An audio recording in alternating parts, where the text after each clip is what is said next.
ಧರ್ಮಸ್ಥಳದಲ್ಲಿ SIT ಕಾರ್ಯಾಚರಣೆ ನಡೆದಿದೆ, ಒಂದು ಹಂತಕ್ಕೆ ತಲುಪಿದೆ. ಅನೇಕ ಜನ ಆರೋಪ ಮಾಡಿದರು, ಅಲ್ಲಿ ಅನೇಕ ಕೊಲೆಗಳಾಗಿದ್ದಾವೆ,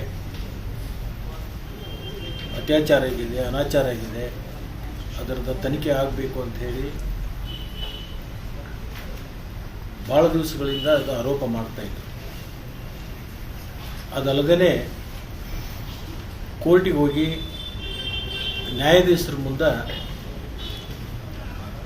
ತಮ್ಮ ಹೇಳಿಕೆಯನ್ನು ಕೂಡ ಮಾಡಿದರು. ಮತ್ತು ಮಾಧ್ಯಮದಲ್ಲಿ ಅನೇಕ ಬಾರಿ ಧರ್ಮಸ್ಥಳದಲ್ಲಿ ಇಂಥ ಕಾರ್ಯಗಳಾದ್ರೂ ಕೂಡ ಸರ್ಕಾರ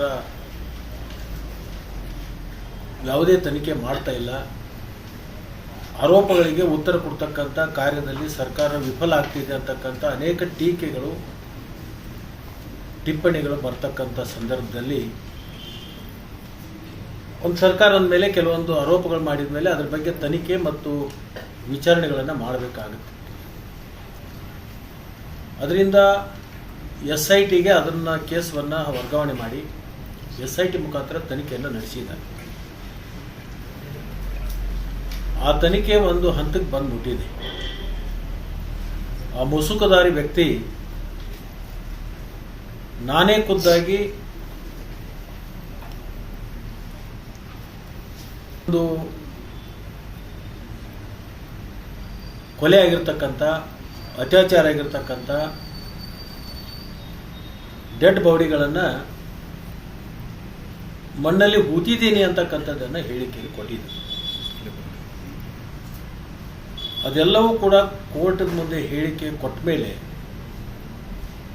ಒಂದು ಸರ್ಕಾರದ ಮೇಲೆ ಅದರ ಪರಿಶೀಲನೆ ಮಾಡಬೇಕಾಗಿರ್ತಕ್ಕಂಥ ಒಂದು ಜವಾಬ್ದಾರಿ ಇರೋದರಿಂದ ಪರಿಶೀಲನೆ ಮಾಡಿತ್ತು. ಅದಕ್ಕೆ ವಿರೋಧ ಪಕ್ಷದ ಎಲ್ಲ ಜನನೂ ಕೂಡ ಅವತ್ತು ಸ್ವಾಗತನೂ ಮಾಡಿದರು.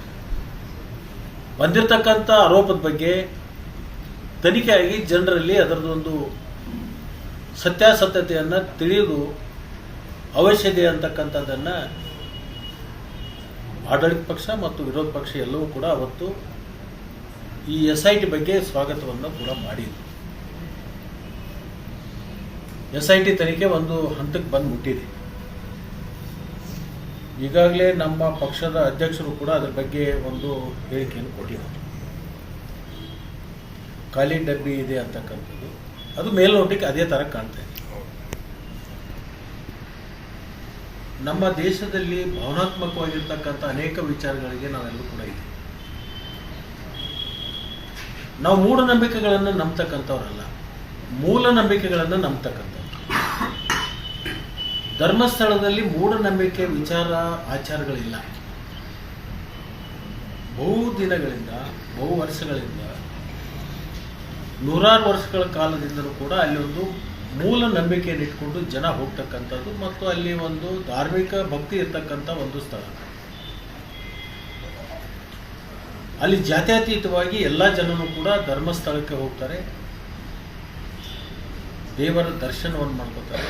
ಅನೇಕ ಜನರಿಗೆ ಅದರಿಂದ ತೃಪ್ತಿ ಕೂಡ ಸಿಕ್ಕಿರ್ತಕ್ಕಂಥದ್ದಿದೆ. ಇಂಥ ಒಂದು ಧಾರ್ಮಿಕ ಕ್ಷೇತ್ರದ ಬಗ್ಗೆ ಕೆಲವೊಂದು ಜನ ಈ ಕಟ್ಟುಕತೆಯನ್ನು ಹುಟ್ಟಾಕಿ ಜನರಲ್ಲಿ ಗೊಂದಲವನ್ನು ಸೃಷ್ಟಿ ಮಾಡಿರ್ತಕ್ಕಂಥದ್ದು ನಮ್ಮ ಮುಂದೆ ಇವತ್ತು ಕಾಣ್ತಾ ಇದೆ. ಆ ಹತ್ತಿರತಕ್ಕಂಥ ಕಪ್ಪು ಚುಕ್ಕೆ ಇವತ್ತು ತೊಳೆದು SIT ಮುಖಾಂತರ ಸ್ವಚ್ಛವಾಗಿರ್ತಕ್ಕಂಥ ಒಂದು ವಾತಾವರಣ ಬರ್ತಿದೆ ಅಂತಕ್ಕಂಥ ವಿಶ್ವಾಸವನ್ನು ಕೂಡ ನಾನು ಈ ಸಂದರ್ಭದಲ್ಲಿ ಹೇಳಿಕ್ಕೆ ಬಯಸ್ತೀನಿ. ಆಗೋದೆಲ್ಲ ಒಳ್ಳೇದಕ್ಕಂತಕ್ಕಂಥದ್ದು ಇವತ್ತು ನಾವು ಅನ್ಬೇಕಾಗುತ್ತೆ. ಏನೊಂದು ಆರೋಪ ಇತ್ತು, ಆರೋಪ ಇವತ್ತು ಮುಕ್ತ ಆಗ್ತಕ್ಕಂಥ ಆ ಕ್ಷೇತ್ರದ ಬಗ್ಗೆ ಅನುಮಾನಗಳೇನಿದ್ದು ಅನುಮಾನಗಳು ಕೂಡ ದೂರ ಆಗ್ತಕ್ಕಂಥದ್ದನ್ನು ಇವತ್ತು ನಾವು ನೋಡ್ತಾ ಇದ್ದೀವಿ. ಅಲ್ಲಿ ಜಾತ್ಯತೀತವಾಗಿ ಎಲ್ಲ ಧರ್ಮೀಯರು ಕೂಡ ಒಂದು ಧರ್ಮಸ್ಥಳದ ಬಗ್ಗೆ ಗೌರವ ಮತ್ತು ಶ್ರದ್ಧೆ ಇದೆ. ಆ ಶ್ರದ್ಧೆಗೆ ಯಾವುದೇ ಕೊರತೆ ಆಗೋದಿಲ್ಲ, ಭಕ್ತಿಗೆ ಯಾವುದೇ ಕೊರತೆ ಆಗೋದಿಲ್ಲ. ಮತ್ತು ಅಲ್ಲಿರ್ತಕ್ಕಂಥ ಧರ್ಮಸ್ಥಳದ ಧರ್ಮಾಧಿಕಾರಿಗಳ ಬಗ್ಗೆನೂ ಕೂಡ ಬಹಳ ಅಪಾರವಾಗಿರ್ತಕ್ಕಂಥ ಗೌರವದ ಸಮಾಜಮುಖಿಯಾಗಿರ್ತಕ್ಕಂಥ ಕಾರ್ಯಗಳನ್ನು ಮಾಡ್ತಕ್ಕಂಥ ಬಂದಿದ್ದಾರೆ. ಬಹುಶಃ ಇದರ ಬಗ್ಗೆ ಯಾರೂ ಅನುಮಾನ ಪಡ್ತಕ್ಕಂಥದ್ದು ಇವತ್ತು ನಮ್ಮ ಮುಂದೆ ದೂರ ಆಗ್ತಾ ಇದೆ. ಬಹುತೇಕ ನಾಳೆ ಸೋಮವಾರ ಮಂಗಳವಾರ ಅಧಿವೇಶನ ಸಂದರ್ಭದಲ್ಲಿ ಅದರದ ಗೃಹ ಸಚಿವರು ಸಂಬಂಧಪಟ್ಟಂಥ SIT ಮುಖಾಂತರ ವರದಿಯನ್ನು ಪಡ್ಕೊಂಡು ಗೃಹ ಸಚಿವರು ಅದನ್ನು ಸ್ಪಷ್ಟಪಡಿಸುವಂಥ ಕೆಲಸವನ್ನು ಮಾಡ್ತಾರೆ. ಜನರು ಇದರ ಬಗ್ಗೆ ನಿರಾಳತಕ್ಕ ಭಾವನೆ ಬರಲಿಕ್ಕೆ ಸಾಧ್ಯ ಇದೆ ಅಂತಕ್ಕಂಥದ್ದನ್ನು ಮಾತ್ರ ಈ ಸಂದರ್ಭದಲ್ಲಿ ಹೇಳಿಕ್ಕೆ ಬಯಸ್ತೀನಿ. ಯಾವ ಮುಸುಕುದಾರಿ ಅವನ ಹಿನ್ನೆಲೆ ಇರ್ತಕ್ಕಂಥ ಯಾರಾದರೂ ಇದರಲ್ಲಿ ಒಳಸಂಚು ಮಾಡಿ ಇದನ್ನು ಮಾಡಿದರೆ, ಯಾಕಂದರೆ ಇಂಥ ಪ್ರಕರಣಗಳು ಮುಂದೆ ಪುನರಾವರ್ತನೆ ಆಗಬಾರ್ದು. ಆರೋಪಗಳು ಮಾಡೋದು, ಜನರ ಭಾವನೆಗಳಿಗೆ ಧಕ್ಕೆ ತರ್ತಕ್ಕಂಥದ್ದು, ಯಾವುದೇ ಒಂದು ಧರ್ಮದ ಮೇಲೆ ಅದು ಕಳಂಕ ತರ್ತಕ್ಕಂಥದ್ದು ಯಾರೋ ಮಾಡಿದರೆ, ನಾನು ಸರ್ಕಾರಕ್ಕೆ ವಿನಂತಿಸಿಕೊಳ್ತೀನಿ, SIT ವರದಿ ಸ್ಪಷ್ಟವಾಗಿ ಕೊಟ್ಟ ಮೇಲೆ, ಆರೋಪ ಮಾಡಿರ್ತಕ್ಕಂಥದ್ದು ಖುಷಿ ಆದಮೇಲೆ ಯಾರು ಇದರಲ್ಲಿ ಒಳಸಂಚಿದೆಯೋ ಮತ್ತು ಆ ಮುಸುಕದಾರಿ ಎಷ್ಟು ಈ ಸಮಯ ಹಾಳು ಮಾಡಿದ, ಎಷ್ಟು ರಾಜ್ಯದ ಜನರ ಗೊಂದಲ ನಿರ್ಮಾಣ ಮಾಡಿದ, ಇದು ಬಂಪರ್ ಪರೀಕ್ಷೆ ಮಾಡ್ತಕ್ಕಂಥದ್ದು ಕಾನೂನಿನಲ್ಲಿ ಸ್ವಲ್ಪ ವೈಯಕ್ತಿಕ ಅದನ್ನು ಒಪ್ಪಿಗೆ ಪಡ್ಕೊಂಡು ಮಾಡಬೇಕಾಗುತ್ತೆ. ಬೇರೆ ಯಾವುದಾದ್ರೂ ಒಂದು ದಾರಿಯನ್ನು ಹುಡ್ಕೊಂಡು ಇಂಥವರಿಗೆ ಮುಂದಿನ ನಿರ್ಮಾಣದಲ್ಲಿ ಸುಳ್ಳು ಆರೋಪಗಳನ್ನು ಮಾಡ್ತಕ್ಕಂಥ ಮೇಲೆ ಇದು ಎಚ್ಚರಿಕೆ ಗಂಟೆ ಆಗಬೇಕು ಅಂತ ಒಂದು ಕಠಿಣ ಕ್ರಮ ಅವನ ಮೇಲೆ ತಗೋಬೇಕು. ಮತ್ತು ಇಲ್ಲಿವರೆಗೆ ಎಷ್ಟು ಸರ್ಕಾರದ ವೆಚ್ಚ ಆಗಿದೆ ಅವನ ಮುಖಾಂತರ ಅದನ್ನು ವಸೂಲು ಮಾಡುವಂಥ ಕೆಲಸನೂ ಆಗಬೇಕಾಗ್ತದೆ. ಸಮಯ ಹಾಳಾಗಿದೆ, ಜನರ ಭಾವನೆಗೆ ಧಕ್ಕೆ ಆಗಿದೆ, ಸರ್ಕಾರದ ಸಾಕಷ್ಟು ಹಣ ಖರ್ಚಾಗಿದೆ. ಇದನ್ನೆಲ್ಲವನ್ನು ಕೂಡ ಆತನ ಮುಖಾಂತರ ಬರೆಸುವಂಥ ಕೆಲಸ ಆಗಬೇಕು. ಇಲ್ಲಿ ಬಂಪರ್ ಪರೀಕ್ಷೆ ಮಾಡ್ತಕ್ಕಂಥದ್ದು ಕಾನೂನದಲ್ಲಿ ಅವತ್ತು ಒಪ್ಪಿಗೆ ಬೇಕಾಗುತ್ತೆ.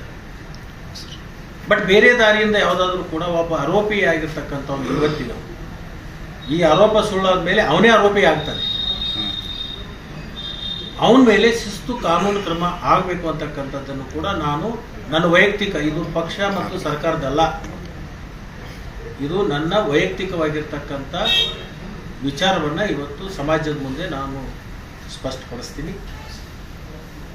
ಅಂದರೆ ಸರ್ಕಾರಕ್ಕೂ ಕೂಡ ಇದ್ರ ಬಗ್ಗೆ ನಾನು ಒತ್ತಡವನ್ನು ಹಾಕ್ತೀನಿ, ಮುಖ್ಯಮಂತ್ರಿಗಳಿಗೂ ಕೂಡ ಇದನ್ನು ವಿನಂತಿ ಮಾಡ್ತೀನಿ, ಗೃಹ ಸಚಿವರಿಗೆ ವಿನಂತಿ ಮಾಡ್ತೀನಿ. ಇಂಥ ಧಾರ್ಮಿಕ ಕ್ಷೇತ್ರಗಳ ಬಗ್ಗೆ ಕಲುಷಿತ ವಾತಾವರಣ ನಿರ್ಮಾಣ ಮಾಡ್ತಕ್ಕಂಥದ್ದು ನಿಲ್ಲಬೇಕು ಅಂತದ್ದನ್ನು ನಾನು ಹೇಳಿಕೆ ಬಯಸ್ತೀನಿ.